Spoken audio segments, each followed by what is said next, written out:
5/5/2024 আজকে থেকে শুরু হচ্ছে আমাদের কেদার যাত্রা 2024 সালে একদম প্রথম দিন অর্থাৎ 10ই মে বাবা কেদারের দ্বার ওপেনিং হচ্ছে। আমরা সেই দিনের একদম লাইভ দেখার জন্য বাবা কেদারের দ্বার ওপেনিং আমরা শুরু করছি যাত্রা এই কলকাতা এই হাওড়া স্টেশন থেকে।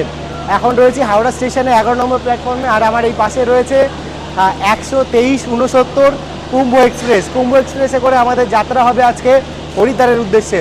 এবারের কেদার যাত্রায় প্রতিদিন আমি কিছু না কিছু আমাদের এই যাত্রার শর্টস আমি ছাড়তে থাকবো এবং আপনাদের সমস্ত আপডেট দিতে থাকবো। এই 2024 সালের নতুন কেদার যাত্রার কি নিয়ম হয়েছে, কি আছে না আছে সমস্ত, যাতে আপনারা ভবিষ্যতে যারা কেদার যাত্রা করতে চাইছেন তাদের যেন এই যাত্রাটা খুব সরলভাবে হয়। ফেসবুক থেকে দেখে থাকলে অবশ্যই পেজটিকে ফলো করবেন এবং ইউটিউব থেকে দেখে থাকলে অবভিয়াসলি চ্যানেলটিকে সাবস্ক্রাইব করবেন।